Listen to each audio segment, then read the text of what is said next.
I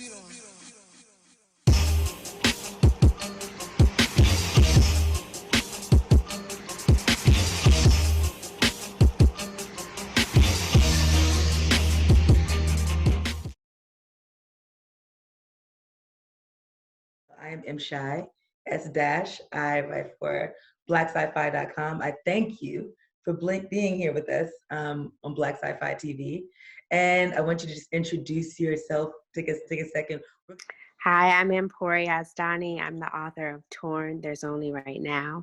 I am a wife and a mother, and I also am a screenplay writer. I'm writing T.O.R.N. There's Only Right Now for the screen, as well as a kind of backstory chronicle of Stella called Chronicles of Stella. It's going to be a 5-part series that we launch on the internet. So let's get into the piece de resistance. The reason that we are here. There it is. So great. So I had a number of questions that I wanted to ask you about this book, but I think I wanted to ask you mostly, and this is based on something that you said in our little meetup space, i.e. Clubhouse.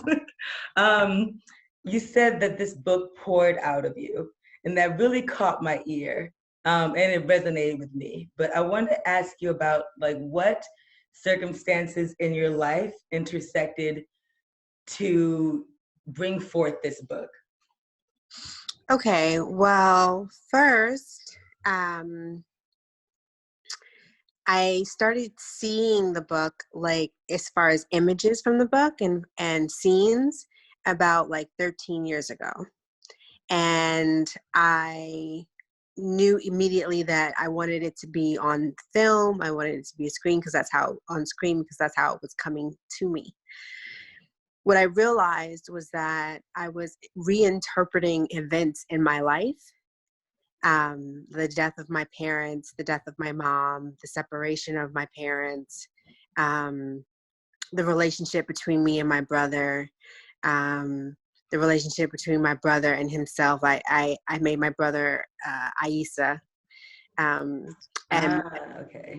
The things that I've gone through similarly were close to Asante, not in the sense that I was a healer or anything like that, but in the sense that I wanted to heal myself and others through telling a story, and through telling a story about an ideology that helped me pick up the pieces of my own life.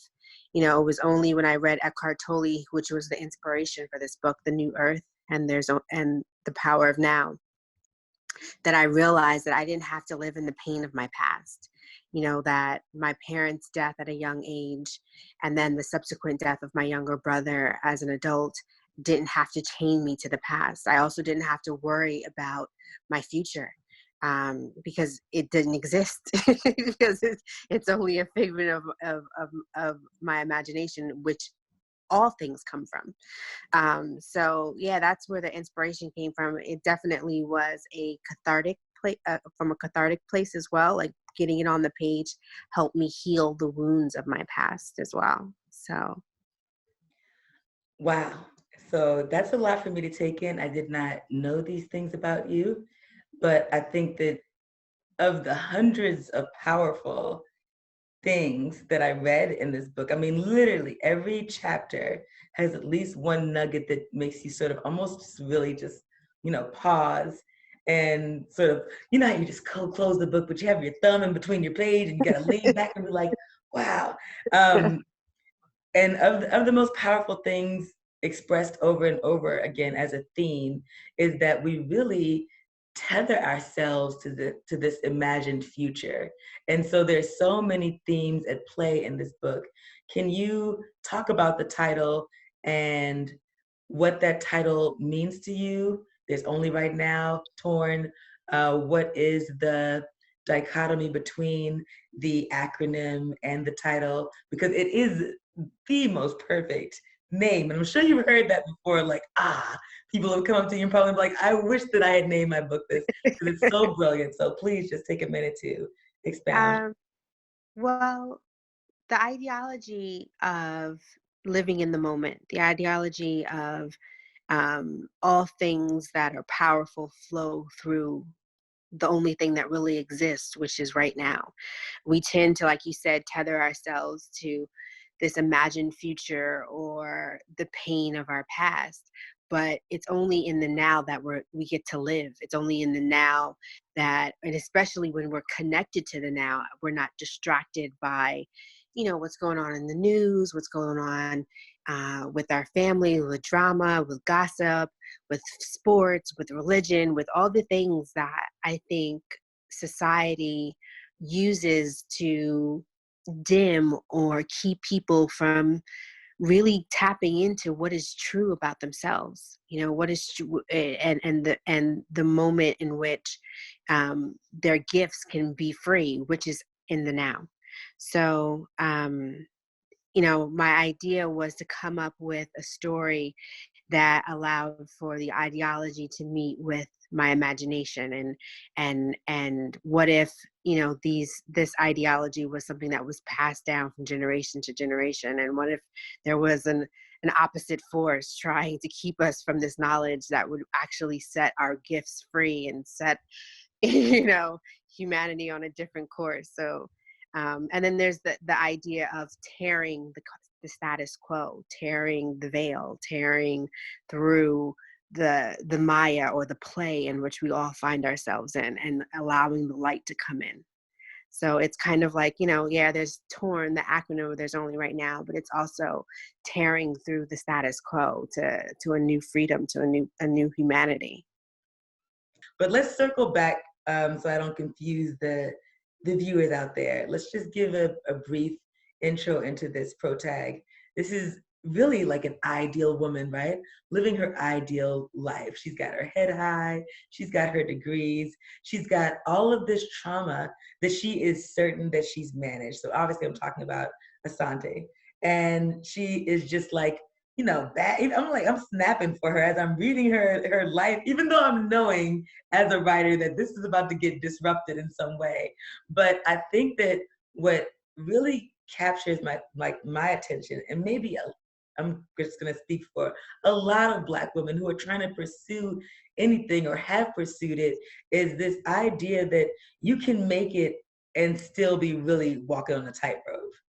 You can make it or even think you've made it and still be on this tightrope. And so I think that I really love this protagonist because here's a woman who all her ducks are in a row, handsome young gentleman, celebrated in her career. She's got the penthouse. She's got everything in order. She considers herself a fit woman. Like she's got body, mind, and career going on. And all of that is just really just, like you said before, a veil. And then she's got all of this trauma and all of this really power that she's suppressing as she's suppressing this trauma that she thinks she's managed. And then what I love about the pace of T.O.R.N is that, and I mentioned this to you before, is that every chapter, cliffhanger, cliffhanger, cliffhanger, so that it really just moves the story forward in a way that makes it so palatable and so delicious. And there's so much matriarchy in it. And there's so many, men who are also rather evolved in it. And what I love about it the most, because we're here at Black Sci-Fi, is that there is no like just purely black and white. There's some black ass villains, there's some black ass heroes, and there's just, a concept of good and evil that is arguable on each side, right? Right. Not from just to play devil's advocate, arguable on either side, and that just makes for a kick-ass story. So, how long did it take you to bring it all together? Well, like you said, when we talked earlier, I said it poured out of me. Yes, I had it in my mind for 10 years, but it poured out of me in 4 months. I wrote the first draft in 4 months. And then I spent the next year rewriting and kind of editing. But the first draft came out in 4 months, and it came out, I had no training at all in writing. Like I never taken even a creative writing course in my life. This was actually my first story that I ever sat down to write. So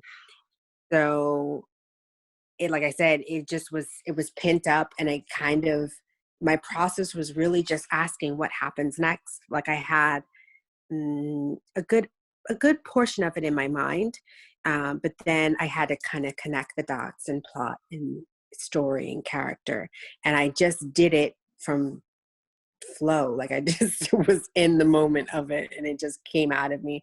Had I, looking in retrospect, I would have, I was excited about my work, and I was excited about getting it into the world, and excited about this idea, but I would have did a little bit more rewriting and structural things as well. They'll fix that in the writer's room when the movie comes out. Look, Yeah. Yes, absolutely. But when you it was release the 17th edition of it, I'll be like, I have the exactly. original. So, I'm glad to hear you say that, because I literally have an accountability writers group, and each of our jobs is to tell each other every single day that it's better done than perfect. Yeah. Better consistency than perfection.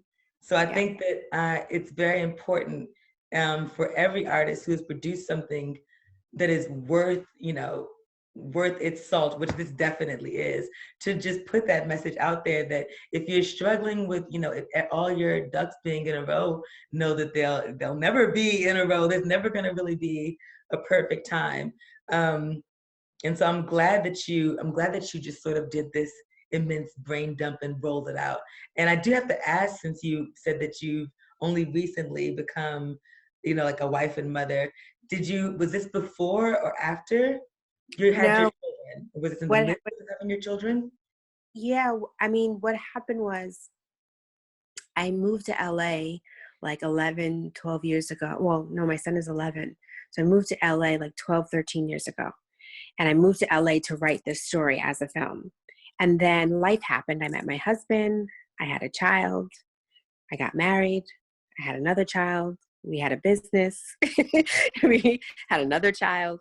And after we had the third child is when I was like, oh, I'm done having children. And literally 2 months after I had the third child is when it came out, when I Nice. was like done. So I think I'm definitely ready I'm working on like 4 projects right now, or 3 or 4 projects right now. So I'm definitely ready to like dive in as much as my mommyhood will let me into writing as much of the time as possible. Um, Even though I'm sure you're capable of having written this just at any point, because you're a badass. I asked that question because I can feel the motherhood in this. When you talk about, with the book opens with a mother really having kind of like a meltdown. She's wrapped in fear, not really for herself. That's sort of inconsequential to her. She knows whatever's going to happen is going to happen, but she knows that she has got to protect her babies, her bloodline.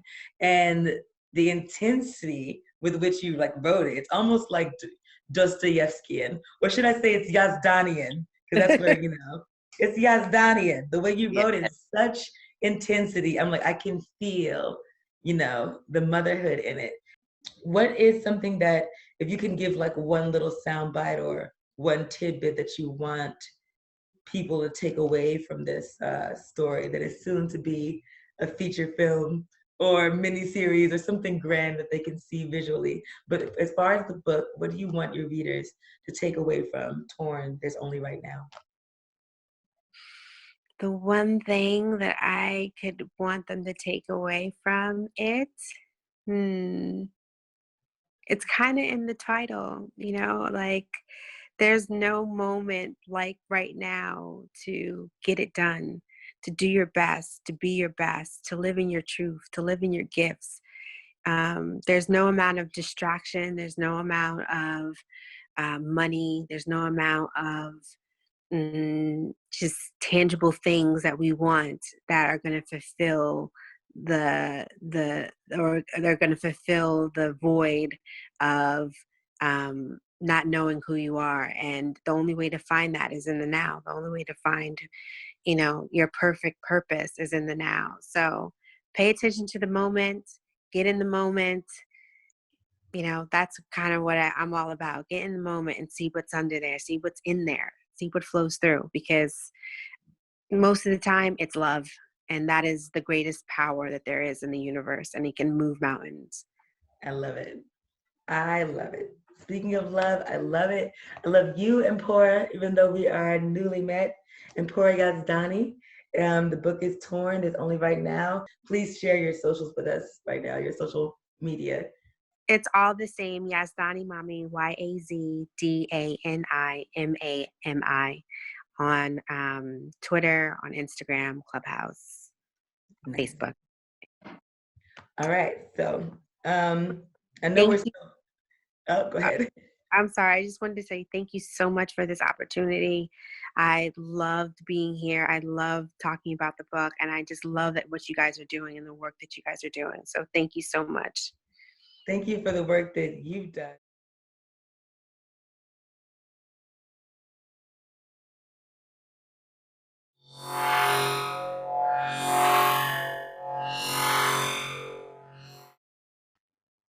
Hello, everyone. I'm Maurice, and welcome to On the Blerd R, Black Sci-Fi TV's current event segment, where we focus on what's new and what's hot. And right now, the hottest thing out there is a new game called Blerd Domination. And we're lucky enough to have the creator of that game, Blerd Domination, here today, Kenisha Williams. Kenisha Williams is an award-winning script writer. She is the editor-in-chief of Black Girl Magic Literary Magazine, and now she has a new game called Blerd Domination. Welcome to the show. Thanks for having me. So let's start out first with some definitions for our audience. What is a blerd and why are they dominating? Okay, so a blerd is a Black nerd. And I think we're dominating because I think people are realizing that Black nerds are at the forefront of pop culture. TV, movies, comics. A lot of people say that we're an arbitrator of what's new and hot. So I think we're dominating right now. Mm-hmm. Okay, cool. I like that name. So tell us a little bit about what this game is. It's a board game? Is it an app or what is it? So right now we have a trivia card game. So this is like the box, which I helped design. And we have that as well as an online app. So people can purchase either one to play. The online app is obviously portable. You can play anywhere, and you can play with friends that may not be where you are. We're all Zooming right now, so you can play that on Zoom really easily. Mm-hmm. And how did you come up with the idea for this game? Well, so I had joined the Black Game Makers Association. I had thought about gaming before. I had done some freelance work with another Black gaming company and found out about the Black Gaming Association. So I got to see a lot of their members and what types of games they were doing. There were a lot of different trivia games, pop culture type games and things like that. But there wasn't one focused on blerds, and blerd culture, things that, we're really into, like comics and gaming and things like that. So I was like, this is, a gap in the market. I was like, let me think about, creating that, to fulfill that gap, because we know pop culture, but we also have, some things that are niche. So I got the idea. I told my husband, he's like, oh no, like, what are you thinking about doing now? And I was like, let's do a game. And he's like, okay, I'm on board. So he's really into sports and history. So he did all the trivia questions for that.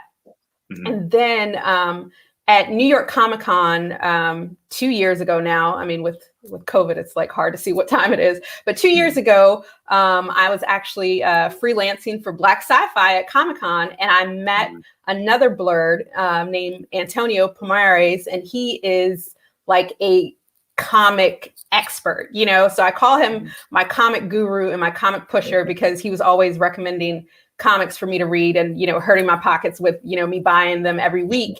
And so I asked him, I said, hey, can you come on and be like the trivia person for the comics? And he was like, yeah, that'll be great. He's got a podcast where he talks about, blerd and geek culture. So he was a perfect fit. And I asked him, I can do some gaming questions. I was like, but do you have like someone who knows gaming inside and out? And he was like, okay, I have two names for you. And so one of them was Joy. and she has her own Twitch channel called Joyfinity, and she's got like a lot of different deals with different gaming companies. And so she came on to do our gaming trivia because she's an expert at it. So that's our team. And so we started in October. We did a pre-order. I didn't really want to go the Kickstarter route because I heard like babysitting a Kickstarter is like nail biting, you know, and I was like, I don't want to be stressed out doing something like that. So I build websites in my spare time. So I built a website for it and did a pre-order on there. Started up an Instagram, just started following other Blerd accounts, cosplayers, gamers, and things like that, people who I knew would be interested in the game, and kind of built some groundswell with it. And now we have a game. I think that's awesome. And so, you know, to see that, you know, your husband's involved, so it's a family affair. You got some other fans involved in this as well. What has been the reaction to the public about this game? Can you talk a little bit about the response and the interest? Yeah, so a lot of people were really interested because, like I said, we don't have a, you know, Black nerd specific type of trivia game, you know, and a lot of us, you know, I grew up watching Jeopardy. In college, I was on the academic team, which was kind of like a Jeopardy team for colleges. So, you know, I've always loved trivia, but there wasn't anything specific for us. So a lot of people are really excited about it. A lot of podcasts have reached out to talk about it. I have like affiliates that are cosplayers or gamers or just in the Blerd community that are excited to have a game that's focused on them. Yeah, and I think it's such a great idea, and it's definitely one of those ideas that people step back and say, "Hey, why didn't I think of that?" You know, so it's cool in that way. And can you talk a little bit about the market of gaming, and do you find that now with this pandemic that more people are playing board games? Because personally, you know, I have a nephew and I can't pull him away from the Xbox. Like, forget about it. If he's around it, he's there, he's lost, we close the door, forget about him. So how does something like game like this, whether it's online or board game trivia, how does this compete with an Xbox, with all the digital games out there? Well, I think that's why we also did the online game that you can play from your cell phone or your tablet. We know it's hard to pull kids away from their electronics. I have 3 boys. I know it's like pulling teeth sometimes, but they're also really excited about game night. We try to do game night at least once a month where we do a board game. So I think if you kind of make that a routine in your household, it's kind of easy to let them know, hey, you know, we have one night a month where we're not looking at the Xbox, you know, we're going to play an old fashioned game. So I think that helps. But yes, with the pandemic, a lot of the people in the Black Game Makers Association have seen, you know, their sales rise because people are at home, people are, you know, bored or having, you know, things that they want to do, you know, that's out of their normal. So I think the pandemic is helping in that way. And I think it's something that people will stick with, you know, having family game night or going, you know, to a family or friend's house and having a game to play is always, you know, something fun to do, something to shake up the normal, what we're doing tonight, rather than watching a movie or, you know, all looking at our cell phones, you know, like being together, but not really. Right. Plus, you're learning something, you know, even if you're not a part of the Blerd culture, you're still learning, you know, with trivia, and it's keeping your mind active and engaged, and, you know, you're playing with other people. So I like that. So let's get into, how do you play this game? Can you give us the description of it? Let's hear about it, and then maybe we can try a question or two. Oh, that'll be great. Yeah. So we have quick play. So for quick play, each person grabs 10 cards and you just quiz one another. So the cards have the questions and then a choice of 4 options and then the answer. That's for the easy questions. But then we also have hard mode, and it'll say hard mode on it. And that only has 1 right answer, and you don't get any clues. You don't get to pick an A, B, C, or D. And then one of my favorite cards we have is called Let's Fight, right? So it's either you pick a subject, you state your opinion, and then you guys argue about it. Like, who's the greatest NFL linebacker, or, you know, what's the greatest Street Fighter character, you know, and then you guys can have a discussion or a debate about it, which is one of our fun things to do, because people love saying, oh no, I think this is it. Oh no, and having that discussion with it. Right. So what's the ultimate goal? How do you win? I mean, when I think games, I think I gotta win. Right. So how do you collect points? Do you win, collect or points for each? Yes, you collect points for each card you get right. So that's how you win. Whoever has the most points at the end is the winner. You can also do teams, so that like if you have 4 or 5 people, you can kind of play it family. What is that show called? The Family Feud style. Where you can do points that way. Mm-hmm. Wow, that's really elaborate how you thought that out that way, that you have these different ways that you can play it and win. And I think that's perfect for the Blerd culture, because we're always talking about or debating, was that movie good? Was that Avengers movie good? Was Star Wars or whatever it is, or that comic book, and we can talk about it till the cows come home. Yeah. So it's definitely something that's fun and interesting. So I'm going to try my hand at one question just to see. Let's try to play it out so that the audience can see what happens, and All right, so we're going to do one from the category is going to be anime. And the question is, when was the first episode of Soul Eater released? A, 2008, B, 2005, C, 2009, and D, 2007. All right. Can I use Google? No, you'd only get a quarter of a point if you use Google. Okay. And am I timed on this too? Is it timed when you do this, or? Well, it's not timed, but that is one way to play. Like on our website, we have different ways to play. So if you want to make it harder, yes, you give them a time limit. You can do the little Jeopardy do. Right. Well, I'm gonna do the easy card. For me, I think it's A, 2008. You're right. It is. Okay, cool. All right. And so then I get points from there, and then I do another question, and then you move forward, and whoever gathers the most wins. Yes. That's cool. That's a really great thing. And just kudos to you, to follow through with this. I know people have tons of ideas of games and things like that, but never really act on it. Did you find was it hard to pursue this and kind of get deeper into the gaming industry to get this developed? What were some of the challenges? Yeah, I think the hardest thing has been working with an overseas company. What you think is going to be easy and quick isn't. So like that's been the biggest challenge. But I think other than that, I have great people to bounce ideas off of and things like that. But the biggest challenge is just getting the product from overseas here with whatever time limit you're thinking. I would say at a month and a half. I mean, that's how long it's taking shipping right now, about 6 weeks minimum. Wow. Yeah. Okay. Well, with the pandemic and everything too, that slows it down as well. Yes, exactly. Mm-hmm. Okay, well, listen, we thank you for being on the show today and sharing with us this new game. We've hearing a lot of chatter about it on the internet, so I was like, we have to have you on and explain this game. And it's great for. Are there any age levels for this that it's age appropriate, or? It's family appropriate. I have on the website, you can play with your kids and you can play with your grandma. So we're thinking about doing expansion packs later, and we might have like an adult expansion pack, but right now it's family friendly.